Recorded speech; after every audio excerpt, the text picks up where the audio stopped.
가톨릭 교회의 종말론을 이야기하고 있죠. 가톨릭 교회의 종말론을 옛날에는 사말론이라 그랬어요. 사말이 뭡니까? 네 가지 끝이란 뜻이잖아요. 즉 현세의 끝인 죽음, 그리고 하느님의 심판, 천국, 지옥, 이것은 이제 끝이죠. 연옥은 끝이 아닙니다. 왜냐하면 연옥 보석이 끝나면은 천국에 들어가게 결정이 되어 있기 때문에 연옥은 끝이 아니기 때문에 사말에 속하지 않는 부분입니다. 그러나 그거는 알아보기는 해야죠. 우리가 이런 것에 대해서 공부하면은 신자들이 별로 안 좋아해요. 뭐 희생, 고통, 죽음, 심판, 뭐 지옥, 뭐 또 마귀, 뭐 등등 이런 게 이야기하면 막 듣기 싫어합니다. 마주치기 싫어하거든요. 그 현실을 보기 싫어하는 것입니다. 그래서 은총, 행복, 기쁨, 평화, 천국 이런 이야기들만 자꾸 해달라 그래요. 그러나 오늘 복음에도 나오죠. 너희 보물이 있는 곳에 너희 마음이 있다. 그 보물이 고귀하면 고귀할수록 마음도 고귀해지는데, 어머니들에게 자식이 보물이잖아요. 그래서 마음이 늘 자식에 가 있죠. 연애하는 사람들은 그 마음이 늘 애인한테 가 있잖아요. 그걸 늘 마음이 거기 가 있는 거예요. 수전노들은 늘 돈 버는데 마음이 가 있고, 여러분들의 마음은 평소에 어디에 가 있습니까? 우리들의 진정한 보물, 그 보물이 고귀하면 고귀할수록, 크면 클수록 우리 마음도 커지고 마음이 고귀해지는데, 진정한 보물은 유일하게 예수 그리스도밖에 없습니다. 참된 보물은 예수 그리스도밖에 없죠. 어리석은 사람은 그 마음이 잔칫집에 가 있고, 현명한 사람은 그 마음이 상갓집에 가 있다, 이런 말이 있어요. 우리가 이런 마주칠 수밖에 없는 상황, 피할 수 없는 이런 우리의 마지막 장면들을 우리가 사실은 외면하고 피하고 덮어둘 것이 아니라 그것을 오히려 덜쳐내고 정확히 마주보고 실체를 파악하고 그것을 극복할 수 있도록 해야지 진정한 행복, 진정한 평화, 진정한 생명에 이룰 수가 있습니다. 그래서 이것을 교회는 분명히 선포를 하고 있는 것이죠. 그래서 이것을 우리는 피하지 말고 덮어놓지 말고 마주쳐서 극복하고 해결하도록 해야 됩니다. 첫째, 죽음. 영혼과 육신이 갈라지는 것이 죽음이죠. 인생은 태어나면서부터 죽음을 향해서 갑니다. 아무리 오래 살아도 결국은 죽습니다. 죽은 다음에 우리 영혼은 하느님 앞으로 가서 심판을 받게 되고, 육신은 흙으로 되돌아갑니다. 우리 육신이 어디서 왔습니까? 흙에서 왔습니다. 흙에서 자란 식물들, 동물들, 음식들을 먹고서 우리 육신이 형성이 돼 있죠. 그래서 죽으면은 다시 진토가 돼서 흙으로 되돌아가죠. 이 현세적인 육신은 그렇습니다. 그러나 예수님께서 죽으시고 부활하신 후에 가지게 된 그 육신은 영화된 육신, spiritualized body, 영화된 육신, 영적인 육신이죠. 그 영적인 육신은 우리가 가지고 있는 시간과 공간에 제한이 되어 있는 늙고 병들고 쇠퇴하고 이런 변화를 겪는 육신이 아니라 불변의 육신입니다. 완전한 육신, 더 이상 고통도 겪지 않고 배고픔도 겪지 않는 그런 육신입니다. 예수님께서 부활하는데 뭘 잡수시는 행위는 제자들에게 내가 참 육신을 지녔다는 것을 보여주기 위해서지 배가 고파서 먹을 거 내놔라 이런 아닙니다. 우리도 이제 나중에 부활해서 주님께서 주시는 새로운 육신은 현세에서 내가 가진 육신은 상처를 입을 수 있고 또 고장이 날 수도 있고 그렇지만은 주님께서는 완벽한 육신을 주시고 가장 아름다운 모습의 육신이 있는 영화된 육신을 우리가 새롭게 받게 되는 것입니다. 그래서 현세에서 우리가 육신에 대해서 너무 가꾸고 불평불만하고 할 필요가 없는 것이죠. 그래서 주님께서는 다시 우리 영혼에 우리의 육신을, 최고로 좋은 육신을 되돌려 주실 것입니다. 심판은 이 세상살이의 총결산을 하느님 앞에서 하는 것이죠. 그 삶의 가치에 따라서 상과 벌이 결정이 되는 것입니다. 두 가지로 나눠지죠. 심판은 사심판, 공심판. 사심판을 개별 심판이라고 그러고 공심판은 최후의 심판이라고 그럽니다. 개별 심판은 한 인간이 죽으면 즉시 하느님 앞에서 개별적으로 받게 되는 심판입니다. 이 심판의 결과에 따라서 천국과 지옥과 연옥으로 갈리게 되는 것이죠.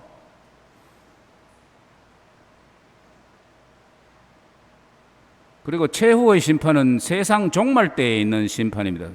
이때는 모든 죽은 이들이 다 다시 예수 그리스도 앞에서 살아나서 부활해서 주님 앞에서 공적으로 이제 심판을 받는 것이죠.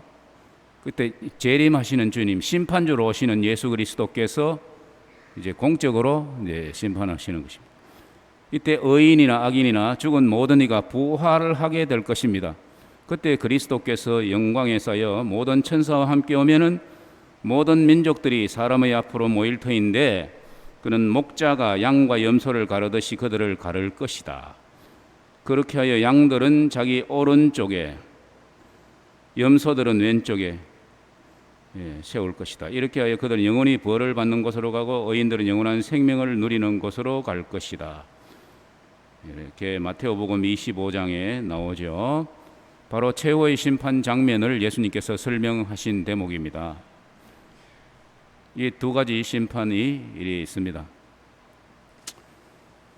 심판의 결과에 따라서 첫째 이제 천국으로 가는 분들, 어떤 분들이 가는가? 이 현세에서부터 하느님의 은총과 사랑을 간직하고 죽은 사람들, 하느님을 만나는데 아무 거리낌이 없는 사람들, 하느님과 온전히 사랑하고 하느님은 너무 보고 싶어하고 하느님 사랑을 누리기 때문에 하느님을 만나는데 거리낌이 없어요. 여러분들 이 길 가다가 남의 대문집에 스스럼 없이 열고 들어갈 수 있습니까? 예? 못 들어가죠. 거리낌하고 그 사람 알지도 못하는데 친교가 없잖아요. 그 사람하고는 정말 아무데도 열고 들어갈 수 있는 부부 사이면 몰라요. 그러면 거리낌 없이 열고 들어 정말 친밀한 사이. 그때는 내가 하나님과 정말 친밀하기 때문에 내가 천국에 스무스하게 들어가는 거예요. 예. 직천당하는 거죠, 말하자면은. 그 다음에는 근데 천국에 스무스하게 들어가지 못하는 게 남아있는 게 소재나 또는 잔벌이 남아있는 분들, 이미 구원은 받았지만은 잔벌이 남아있는 분들은 그걸 먼저 정화시키고 난 뒤에 들어가야 됩니다. 그래서 연옥에서 이제 정화 과정을 거친 이런 분들은 이제 천국으로 가죠. 두 부류죠. 직천당 하시는 분들과 연옥을 거쳐서 들어가는 분들. 예, 천국에서는 삼위일체이신 하느님과 성모님과 모든 성인들, 모든 천사들과 함께 생명과 사랑의 친교를 누리게 됩니다. 이것은 우리의 궁극적인 최후의 모습입니다. 마지막 목적입니다. 우리 삶의 마지막 완전한 목적이고 깊은 열망의 완벽한 실현이죠. 우리에게는 이런 상태가 주어집니다. 이미 하느님께서 의해서 계획에 의해서 마련되어 있습니다. 가장 행복한 상태에 있게 되는 것이죠. 어떤 대가를 치르더라도 이 천국은 꼭 들어가야 하는 것입니다. 그래서 이 천국은 그야말로 하나님께서 이 세상의 창조한 이유이고 목적이고 완성인 것입니다.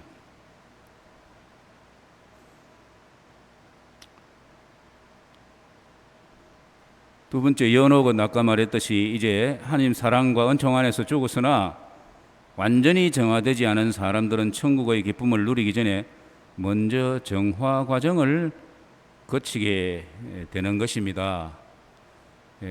하나님과의 관계에 있어서 하나님께 완전하신 하나님 앞에서 내가 먼저 정화되어야 될 필요성을 느끼는 사람들이 그 정화 과정을 거치는 것입니다. 그렇죠? 대죄는 없습니다. 대죄는 은총 상태, 생명의 은총을 죽여버리는 것이 대죄이기 때문에 이 대죄가 있으면서 통회하지 않고 뉘우치지 않고 용서받지 않은 상태에서는 연옥도 못 들어가죠. 대죄는 없지만 소재나 보속해야 할 잠벌, 잠시적인 벌이 남아있는 경우에 해당됩니다. 이때 우리 현세에 있는 우리들이 연옥 영혼을 도와서 천국 행을 빨리 앞당겨 드릴 수가 있죠. 그것은 여러 번 이야기했습니다.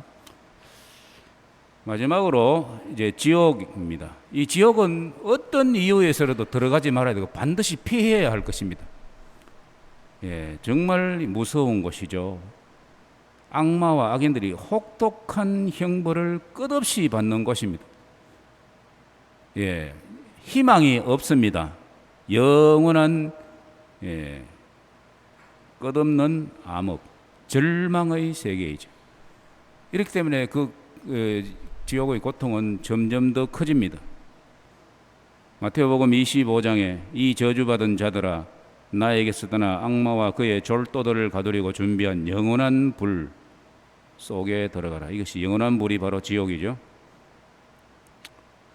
지옥은 하나님께서 보내시는 것이 아닙니다. 스스로 선택하는 것입니다. 예수님을 통해서 선포된 하나님의 용서를 끝까지 거부하는 자들, 용서를 끝까지 거부하는 자들, 그리고 하나님께서는 아무도 지옥에 가도록 예정하지 않으십니다. 악인들은 자유의사로 하나님께 반항하고 회개하기를 거부하고 완고하게 고집함으로써 지옥에 가게 되는 것입니다. 사실 어떤 죄를 지었더라도 진정으로 뉘우치고 하나님께 용서를 청하면은 아무도 지옥에 떨어지지 않습니다. 사랑이신 하나님은 모든 사람을 천국으로 부르고 싶어 하시죠. 그것이 하나님의 대자 대비인데, 그러나 하나님의 대자 대비하심에 우리가 스스로 응답하지 못할 것 있습니다. 내가 하나님 용서받기를 거부하고 천국을 거부하는 것이죠. 그것이 지옥입니다. 우리가 착각하는 것이 심판에 따라서 하나님이 니는 지옥 가라, 니는 연옥 가라, 뭐 이렇게 정하는 걸로 생각하기 쉬운데 그런 게 아닙니다. 예를 들면은 어느 초등학교에 아이들이 휴식 시간에 아이들이 막 장난감 내던지고 필통 내던지고 막 서로 책상 위에 올라가서 막 장난치고 막 아수라장이 되어 있어요. 그런데 저 앞에 어떤 아이가 갑자기 자리에 탁 책상 바로 공부하는 척하고 있어요. 그러더니 또 한 아이가 또 옆에 앉아 있어요. 그래서 갑자기 분위기가 이상해지고 조용해지니까 끝까지 정신없이 장난치던 애들이 이상해서 뒤로 떡 떨어보니까 담임 선생님이 앞문으로 안 들어오시고, 평소처럼 앞문으로 안 들어오시고 뒷문에 들어가가 조용히 그냥 아이들 장난치는 거 바라보고 계시는 거예요. 그러니까 눈치 빠른 아이들부터 자리에 탁탁 앉아서 조용히 되고 있는 거예요. 선생님이 자리에 앉아 뭐 이렇게 니는 네 자리에 앉아 이렇게 하지 않았습니다. 그들 스스로가 막 책상을 막 올라타고 장난치고 이 행동이 안 좋다는 것을 스스로 아는 거예요. 그래서 스스로 바른 자세로 돌아가는 것이죠. 우리가 하나님 앞에 서면 하나님은 빛이시고 우리 영혼의 완전한 거울이십니다. 그분 앞에 서면은 우리의 삶의 모습이 완벽하게 드러나고 그걸 자기가 알게 됩니다. 그러면은 하나님께서 아무리 천국에 들어오라고 해도 내 쪽에서 들어갈 수가 없어요. 그래서 자기에게 알맞는 곳을 찾아가는 것입니다. 그래서 하나님의 사랑과 용서를 끝까지 거부하는 완고한 죄인들은 이제 결국은 지옥이 자기한테 알맞기 때문에 그쪽으로 갑니다. 그러나 내게는 보속이 필요하다, 정화 과정이 필요하다고 여기는 사람은 연옥 중에서도 자기에게 알맞은 자리를 찾아가서 정화 과정을 거칩니다.